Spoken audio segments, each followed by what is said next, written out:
प्रसिद्ध कीर्तनकार हरिभक्त परायण गजानन महाराज दिगडे यांच्या मधुर वाणीतून राष्ट्रसंत तुकडोजी महाराज यांचे भजन व संगीतमय वातावरणात संपूर्ण कार्यक्रमाचं आयोजन करण्यात आलं होतं. त्यात वादक म्हणून नितीन कुबडे हे उपस्थित होते. स्वर्गीय दामोदरजी देवीदास सावताडे यांच्या प्रथम पुण्यस्मरण सोहळ्यानिमित्त या कार्यक्रमाचं भव्य दिव्यजन आयोजन करण्यात आलं होतं. तुकडोजी महाराज यांचे भजन व त्यांची माहिती यावेळी महाराजांनी दिली. दिनकर राऊत, सुरेशराव बोंडे, सुधीर इंगोळे, अभिषेक दिगडे, डॉक्टर हरिभाऊजी वेरुळकर यावेळी या उपस्थितांनी आपले मनोगत व्यक्त केले.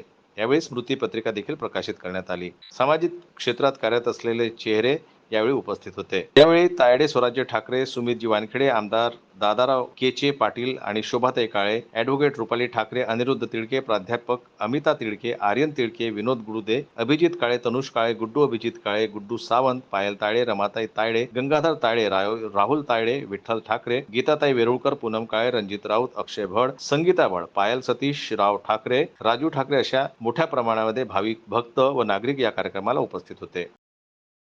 जनमत लाईव्ह न्यूज करता राजेश्वर घोडमारे यांची रिपोर्ट, अमरावती.